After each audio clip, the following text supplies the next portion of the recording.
Welcome to Star Kingdom, where we are obsessed with Star Wars Unlimited. I'm Ryan, and I'm so glad you're here for another week of Farm Boy to Jedi. Basically, in this series, we are entering virtual events at our digital local game store, simulating, starting with the two-player starter kit from Shadows of the Galaxy, and upgrading either of the two decks in there using only the cards that we earn in prize support. This time I will be using the Mandalorian deck again with a few upgrades, so let's take a look. Alright, so number one thing we are taking out is one copy of the Hawk 290 Freighter. It's a fine space unit, but it doesn't really do a lot. It's just kind of a vanilla placeholder, so it's easy to take out. Instead, we will be trying out one copy of Gray Squadron Y-Wing. This one can deal a bit more damage and can put our opponent into some interesting situations where maybe we've got a bounty on something and they've got to decide, do they want to throw that 2 damage on their base or give up a unit and trigger our bounty?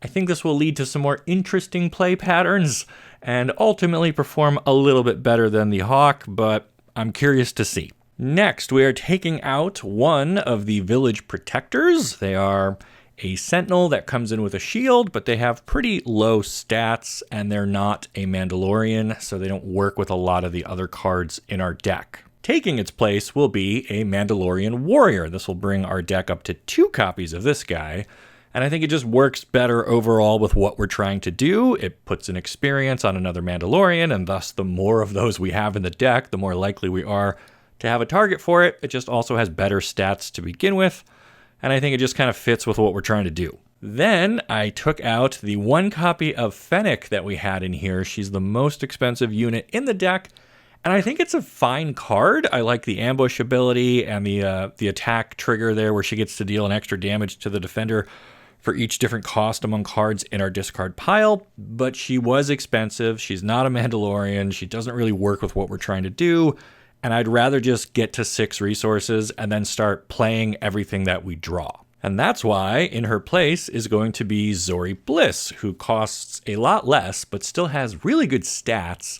And when she attacks, we get to draw a card, which can kind of keep our bounties coming, get more Mandalorians coming, more upgrades for our units, all sorts of stuff. And then at the start of the regroup phase, we'll have to discard a card, but if we've spent everything that we drew, which is more likely to do if we're not picking up a 7-cost Fennec, then there's really no downside to Zori, so I am curious to see how she performs for us. And then my final substitution is taking out the one copy of Vambrace Grapple Shot. It's a 2-cost upgrade that gives a unit +2/+2, and then it has an on-attack trigger that exhausts the defender, which doesn't super help most of the time, because if you were attacking something, you probably just wanted to kill it anyway. So there's very few situations where you would put this on somebody, attack into something that wasn't already exhausted, and then like both of your units survive. I don't know, just wasn't really feeling it, so I cut it. So that gave me room for a copy of Top Target. I like the healing on here. That might help survive against some of the more aggressive decks out there. It's also just 1 resource cheaper, which also works great with our Zori, or just playing this to exhaust somebody with Mandalorian as our leader. I feel like this is just more synergistic with everything else our deck is trying to do, so it seemed like an upgrade. And so with those 4 changes made, we are going to fire up Karabast and start simulating our 3 rounds best of 1 at our digital local game store. Here we go. Okay, our first matchup is interesting. We are against Bo-Katan, so another Mandalorian. This could be really fun. Let's see what happens. All right, in our opening hand, we've got Grogu, one of the Hawk Freighters, Mando's Rifle, a Resilient, Mandalorian Armor, one of our better upgrades, and the new Zori. So I think we can keep this and probably lead off with Grogu, ditch the Freighter and maybe the Resilient. And yeah, that's what we're gonna do. We'll put the Freighter down and put the Resilient upgrade down. I don't think we need either of those too early on. Opponent starts off with a Clan Ren Rescuer, a 1/2 that gives itself an experience in this case, so they got a 2/3, that's fine. We'll Put down Grogu, they're going to get to keep the initiative. And our draws are Spare the Target and Protector of the Throne. I kind of like Spare the Target because if they do load up somebody with a bunch of upgrades, that might be a good way to answer that. So I think we will put down Mandalorian's Rifle because there's 3 copies in the deck and we're pretty likely to find another one before we flip our leader. All right, so opponent goes 2 to the base before we can use Grogu to exhaust their unit. That's fine. I think we're just going to play Protector of the Throne and probably pass or claim depending on what they do here. I really like putting Mandalorian's armor on Protector of the Throne because that'll give it Sentinel and +1/+3 and a shield. That just becomes a huge wall for them to try to get through. And it looks like they did use bow to deal a damage to Grogu, so now we get to claim the initiative. And they're going to deploy a Concord Dawn Interceptors up in space. Not too worried about that because it only attacks for 1. We picked up Queel and Foundling. Queel's pretty good. Are we okay ditching Spare the Target? Like that or the Foundling, but I'd rather just play Foundling because that'll let us exhaust somebody. Although we do have Grogu and he can already exhaust, so maybe we tuck Foundling here. I guess we could also put Zori down as a resource because she does have Smuggle, so maybe I'll consider that for next turn. All right, and so since we've got the initiative, I think the first thing I want to do is play this Mandalorian armor on the Protector, and that lets us exhaust their Rescuer, which we could then just even attack and kill just to get rid of it. I guess that makes sense, right? Keep them from developing too much of a board. I mean, if they play like the Armorer or something and they want to just drop shields everywhere, we kind of want to deny them that. All right, so they used their leader's ability to deal another damage to Grogu. And I think here we're okay playing Quill. We'll still get a chance to grab the initiative again since they probably want to use some of these resources. Oh, actually they claimed, which is kind of surprising. They didn't play anything. Okay, so we drew another Mandalorian's Rifle, great, and a Rescuer. Okay, so I think I want to actually resource this Rescuer, and I'm going to play Zori here as my 5-drop. Because yeah, if we can set up a great turn 6 where maybe we exhaust somebody with Grogu, flip Mandalorian, put his rifle on him, capture it, you know, that could be really good for us. But really curious to see what our opponent does here. Since they didn't play anything last turn, they just get in for 1 with their Interceptor. All right, well, I think we're gonna start by attacking with Quill, get our Restore 1, and see if the top card is something that we get to pick up. It was another copy of Grogu, so that just stays in our discard. Opponent uses bow again. They just really don't like our Grogu. All right. Well, we'll get in for 3 more with our Protector of the Throne here, all suited up with Mandalorian armor.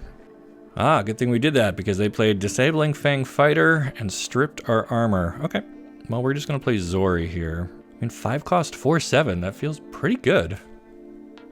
Again, she's not a Mandalorian herself, but the amount of card draw that we might get off of her could be really good for us. All right, and then they claimed, so we will just have to pass here. Pick up another Mandalorian's Rifle and Resilient, which is a poor man's Mando armor that we can put back on the Protector if we need it. So I don't think we need 2 of these rifles. And so turn 6 is gonna be a big deal because they can flip bow and we can flip Mando. They've got Vigilance. Okay. They're gonna gain health and they defeated our Quill. Sure. Well, in that case, I think I'll use Grogu to exhaust their fighter, save ourselves some damage. We will attack with Zori. We draw Grief. So that's kind of cool because now we can like chain this together. We can play him, maybe find an upgrade.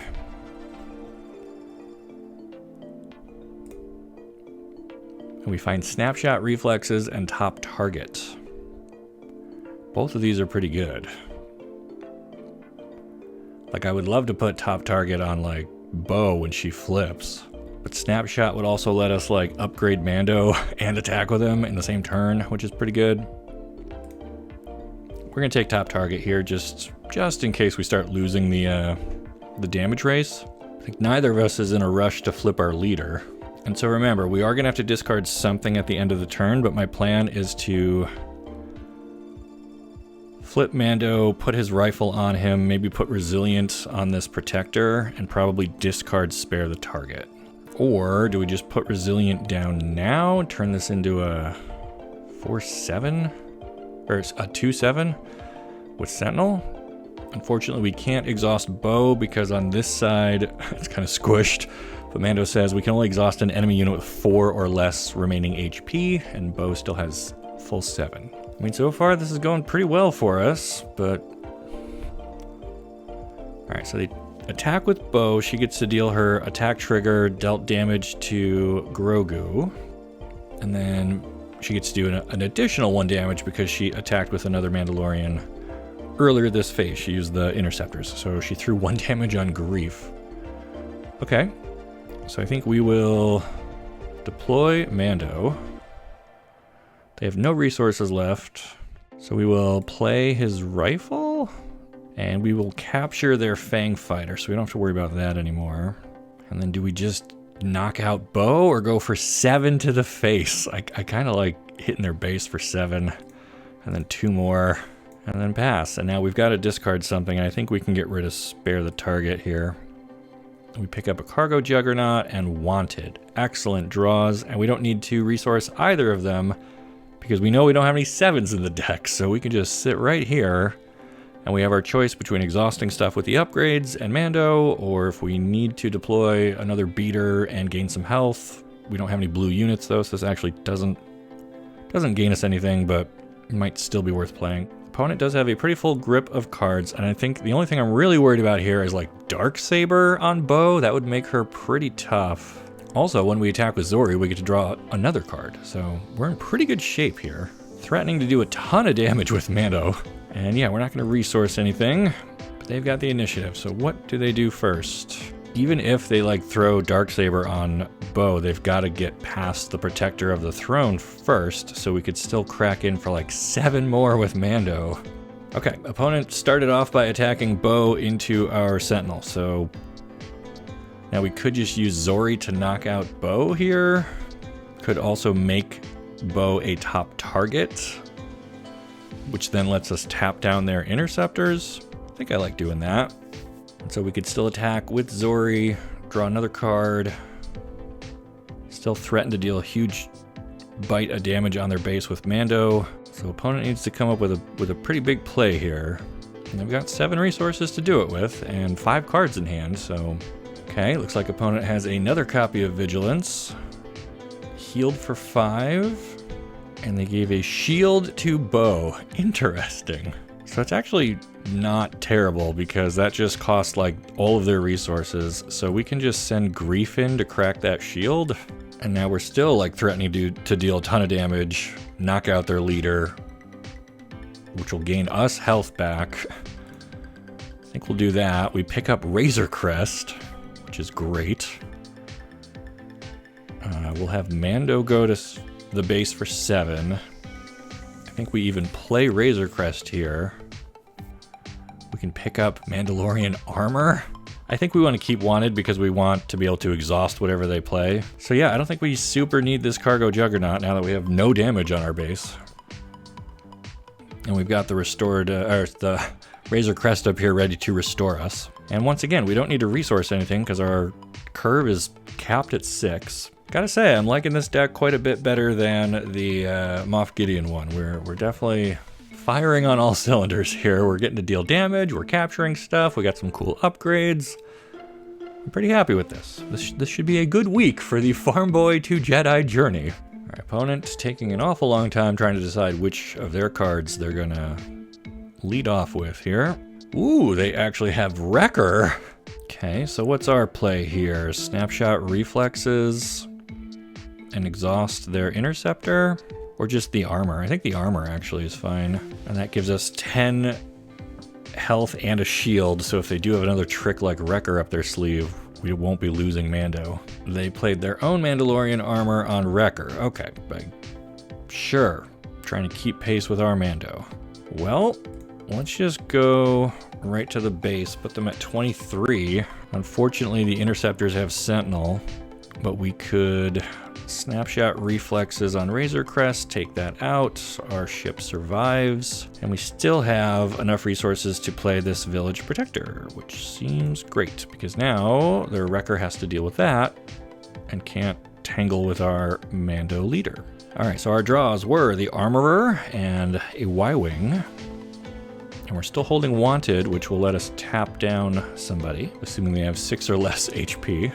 But yeah, they've got to answer Mando like right now, or he just goes to the base for the win. Not to hype up the drama here, but this would be pretty great to have like our week start with a win. I don't think we've done that yet. All right, we're not resourcing anything. Let's see if they have either a Sentinel or a way to deal with our leader, because if not, we have lethal. Okay, all opponent did was play Ketsu Onyo, which isn't gonna stop us from hitting them for 8 and winning the game. So there we go, Farm Boy 2 Jedi. Our digital event at our digital local game store, we just won our first of our best of 3. So let me jump back in the queue and find our round 2 opponent. Okay, looks like round 2 is gonna be against Emperor Palpatine Mono Command. This should be an interesting one. And our opponent won the starting initiative. Our opening hand has Mando's Rifle, Foundling Upgrade, Mandalorian Warrior, Chain Code Collector, Resilient, and Grogu. I do like having Grogu as our opening play. That's probably one of our better cards. As to where we go after that, though, I don't really know. But I don't think it's really worth mulliganing here either, so I think we'll keep. And then for resources, I think it's going to be Resilient and maybe this Chain Code Collector. I'm not expecting a ton of units coming out of Palpatine here, and they just immediately took the initiative, so okay. All right, Village Protectors and Rich Reward are our draws. So Foundling on Grogu gives us at least a Mandalorian that we can hit with this guy, but we could also just play Village Protectors here. So I don't know how useful Foundling's really going to end up being. Although maybe it's better than Rich Reward. All right, so we'll run out these Protectors, see what our opponent's up to. Looks like they resupplied. So they are now at 4 resources, and we've got no attacks here, so I guess we just pass. All right, we found Follower of the Way. Okay, that actually works great with our Mandalorian Warrior. Don't think I want Resilient yet, so we'll resource that. Super Laser Tech, excellent card. So they are ramping hard. Oh boy. All right, so Palpatine, as an action, they can tap, defeat a friendly unit, deal 1 damage to a unit, and draw a card. So I think I actually want to attack the Super Laser Tech just to deny them. They're going to get it either way, but this way they don't also get a card from it. Okay, good. And then they got this Dark Trooper, Phase 3 Dark Trooper. So now we got to find a way past that.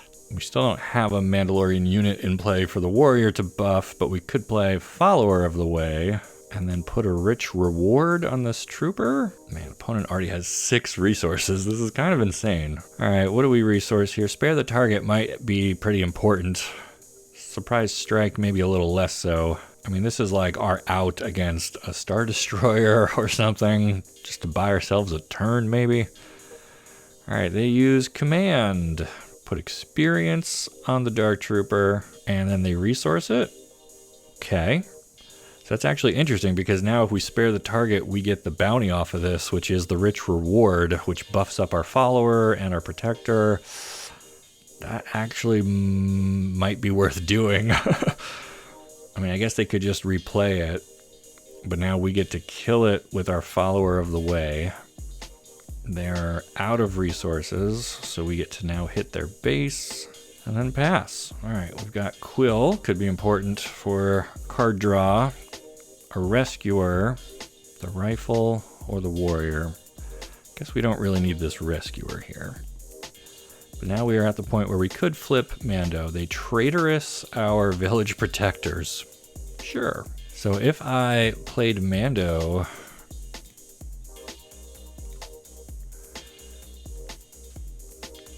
and then tried to capture, all right, so we should have suicided our Follower in. I didn't really think about them flipping Palpatine here. That's actually not terrible, because now if we flip Mando, they can attack into him, but we'll get to put the rifle down and swallow up somebody.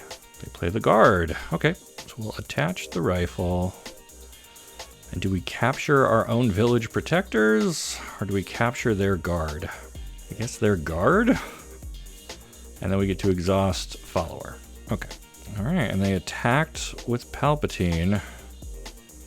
So I'm going to actually play our Mandalorian warrior, buff up our Mandalorian unit.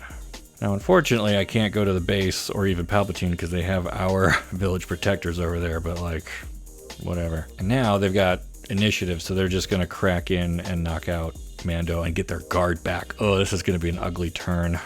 Yeah, they just hit like all the ramp, and ooh, they've got an overwhelming barrage, so they get to just wipe out our whole board. Okay, well, that sucks. Yeah, the fact that this is a Sentinel, I guess we're just gonna play this Hawk Freighter and try to get him up in the sky. I don't like our chances here. They were able to ramp cleanly into exactly what they wanted to do, and we just weren't deploying enough threats fast enough. Maybe we should have mulliganed, keeping a hand with like just Grogu. Probably wasn't the best play, but that's okay. That's why we are here to learn, get more familiar with the deck and the game. Okay, it says our opponent has disconnected, although they were definitely in like a winning position here, so I don't know if they just were bored or they tested what they wanted to test, but I'm gonna give them the victory there because we were not catching up to that. So even though we get to click claim victory, I still think we're 1-1. So let's jump into a third and final match here and see what we get. Okay, looks like our final match of the night is going to be against Grand Admiral Thrawn. So Cunning Vigilance versus Cunning Vigilance. This could be one for the books. Let's see what happens here. All right, opening hand, again, Grogu, which is good. Chain Code Collector, Armorer, Rifle, Razor Crest, I like. And Grief. Okay, so I think we keep this. Unfortunately, difficult choice in what we resource. I guess it's going to be this Code Collector and the Rifle because Grief might be able to grab us another rifle. Opponent starts out with Inferno 4. So I think we'll play Grief here and we find a rifle. Perfect. I mean, opponent's probably just going to keep initiative. Yep. So we pass. We drew another Grogu and a Y-Wing. I don't think we need two Grogus here, so we'll put one into resources. And now, I guess we'll just get in with Grief for 2. They heal with Make an Opening. Okay, so what do I want next? A Y-Wing, Grogu. I guess the Y-Wing's not terrible. Doesn't really use all of our resources super efficiently, but at least gives us something to dance with their TIE fighter up there in space. All right, we drew another Grief and Follower of the Way. I kind of like both of those. Do I ditch this rifle again? I mean, sure. All right, so all we have in the discard is Grief, so there's not really any point in playing Razor Crest. We could play another Grief or Follower of the Way, but he's got no upgrades. We could start attacking with this Y-Wing, I guess. Get in for some damage. See, I don't think they're going to put the 2 on their TIE fighter. All right, let's play Grief again. Pick up, Snapshot, Top Target, or Foundling. I kind of like Top Target here. And then we will play Follower of the Way, although maybe that means we should have picked Snapshot so we could have upgraded this guy. But all right, we drew our third Mando's rifle, so we're not resourcing that one because we're going to need it. I don't think we need 2 Grogu. So let's see, is this TIE fighter going to take out our Y-Wing? It is. Okay. It's not too bad. So we're at 5. Playing Armorer puts a shield on the Follower and herself, which is decent value. I'd like to have Mando flipped, though, so we can get it on him as well. I don't really want to give the rifle to the Follower, though. So maybe it's just a Grogu turn? They play Power of the Dark Side. Well, I guess Grief has kind of done what we needed him to do. Putting Top Target on Inferno 4. I mean, it feels a little weird because I guess we should have saved that so we could have exhausted somebody. But now when this dies, we'll get to heal. And we get to claim here, actually, which isn't terrible. All right, we drew, Hawk Freighter. That actually matches out pretty good with their Inferno 4. And a Protector of the Throne, which is a decent Mandalorian that I kind of also want, but I think I want Razor Crest more. Do I want that more than the Freighter? Yeah, I guess I do. All right, so we'll put the freighter into resources. That gives us 6. So we could flip Mando and play Armorer. So why don't we start there? See what they do about that. Is he going to get hit with like a no good to me dead or something? Nope, they just attack with the TIE fighter. Okay. So in that case, I think I play Armorer here and put shields on 3 Mandalorians. And that counts as an upgrade, so our follower of the way is now bigger. Oh, they had a rival's fall. They took out our Mandalorian. That is pretty rude. At least we didn't suit him up with his rifle yet. All right, and then they take the initiative. So they spent that whole turn just killing our leader. Pretty much. It's a little frustrating. All right, we drew Survivor's Gauntlet, which lets us move upgrades around. And yeah, we don't need to resource any of this, so we're not gonna. Although a case could be made going up to 7 lets us do like a 4 and a 3. Right now we can only do like the 3s, or a 4-2 still works. All right, I think first we're gonna hit with Armorer while we've got her. They entrench our follower of the way. Sure. So he's huge now. And do we have any upgrades that Razor Crest can get back? No. So let's just play Protector and then Quill and then hope that we're not about to get super laser blasted. All right, we got Rich Reward and Resilient. I'm fine keeping both of those. Really wish we still had Mando Unit, but it is what it is. All right, not a super laser blast, but it is Evacuate, so we put everything back into our hand. It's an interesting one. All right, how do we best rebuild?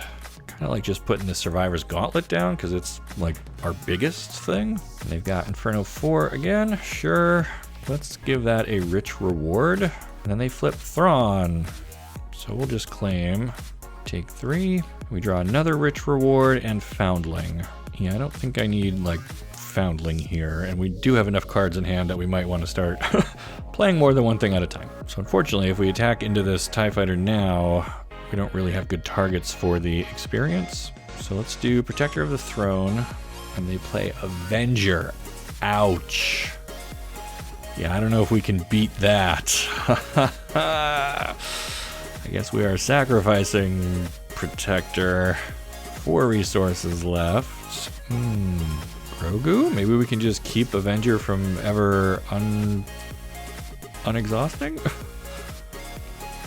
All right, they took the initiative, so now we've got to just kind of put some more bodies down. Because we take out the Inferno.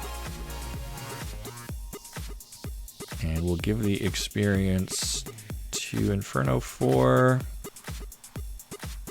and Grogu. I mean, their opening move is almost definitely attacking with Avenger into the Gauntlet, right?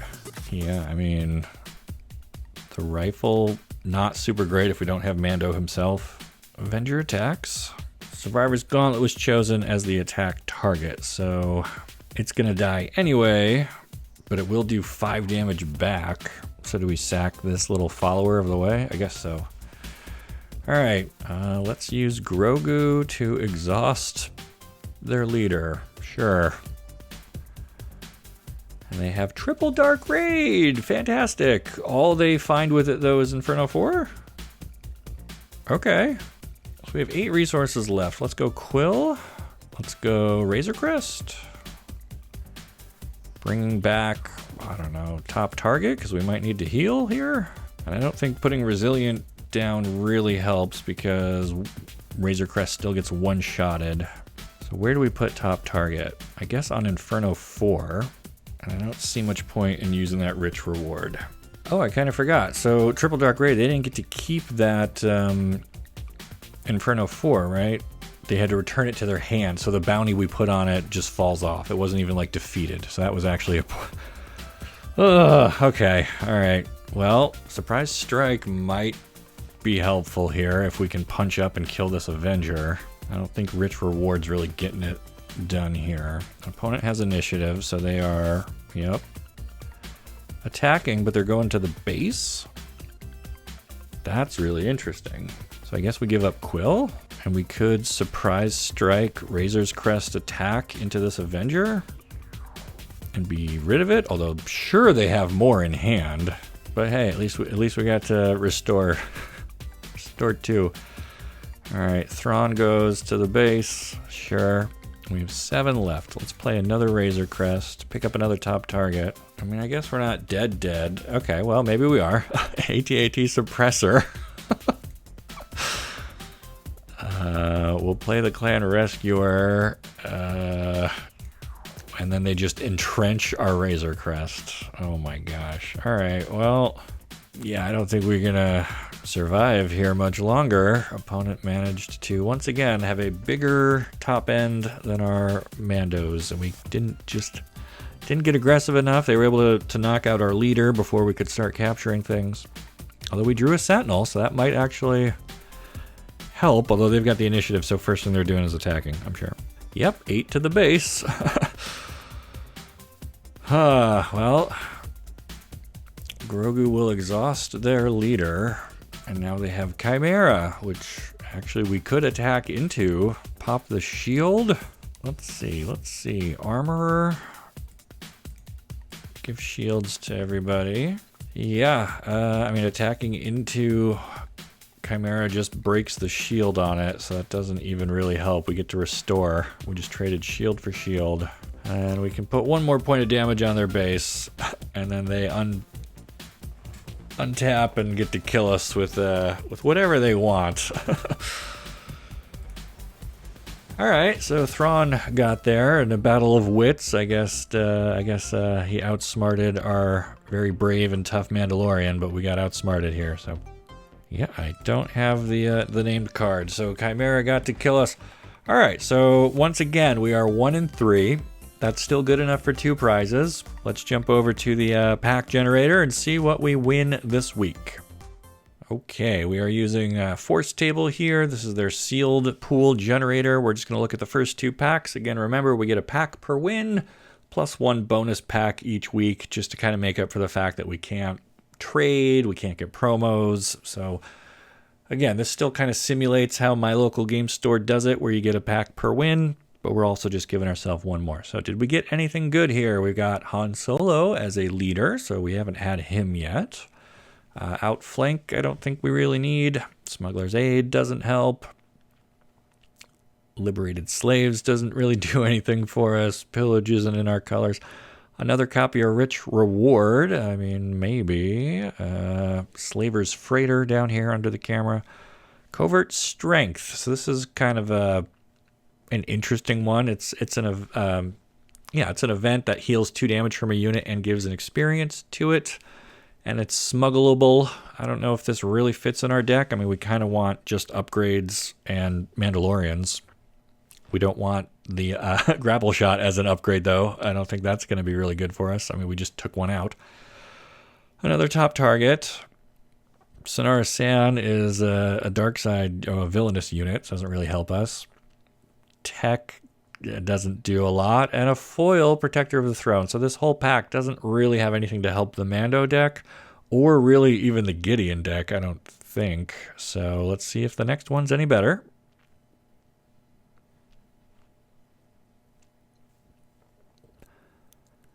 Okay, we have opened Rey as a leader. At any point, we could switch, the whole leader that we're using. I'm trying to stick with just the starter decks, but we're upgrading them. So if we get a leader that we think is better, I mean, we can make a substitution there. I'm not really planning on it yet. Mercenary Company, no. Another chain code collector, I don't think that's going to help us. A 3rd Mandalorian warrior, maybe. Black Sun Starfighter, that might go in the Gideon deck if I ever switch back to that, because it's a 3-cost unit and it's in his colors. Same with Warbird Stowaway. I mean, I think we've got 1 of those in that deck already. This Y-Wing might come in place of another one of the Hawk Freighters for Mando deck. Hunting Nexu down here under the camera. Pirate Battle Tank. Smuggler Starfighter. This cares about underworld units. Doesn't really fit. A 2nd copy of the Armorer, however. That could definitely go into the Mandalorian deck. Lady Proxima, no. Another top target. We've already got, I think, a playset of those. And our rare this time is Wrecker. Cool card, but I don't think it really fits with our deck either. And then we have a Relentless Pursuit is our foil here. It says choose a friendly unit. It captures an enemy non-leader unit that costs the same. as or less than it. If the friendly unit is a bounty hunter, give a shield to it. So that actually works with Mando. When he flips, he still has a cost of 6. He is a bounty hunter, so he could benefit from this. And it is in the right colors. It's just a matter of what we would replace in the deck for this. But that's something to think about. If you've got an idea, or if you have strong feelings about which direction our deck is going, or what we can do to break out of this one-win rut that we're in, here's the spreadsheet. We just finished week 4 with another 1 victory. And that brings our total to 4. We're averaging 1 a week. We've spent a total of 80 credits. So we're spending like $20 a win right now. It doesn't feel super great, but I think, again, we're at that crucial point where the deck wants to be good. I mean, I feel like the Mando deck has it. It can do it. It's just against those control decks that go longer and are able to ramp up into the really big stuff. We don't have answers for Star Destroyers. We don't have answers for walkers. So Palpatine and Thrawn managed to just get bigger than us faster than we could race them. But I think this deck still has potential, and I'm excited to see what next week brings. If you are excited as well, make sure you like this video and subscribe to the channel so you don't miss Farm Boy 2 Jedi here on Starcanum, where we are, say it with me, obsessed with Star Wars Unlimited. There's my little... These are the promos I got playing at my store this week. So there you go. All right, thanks for watching. I'll see you next time.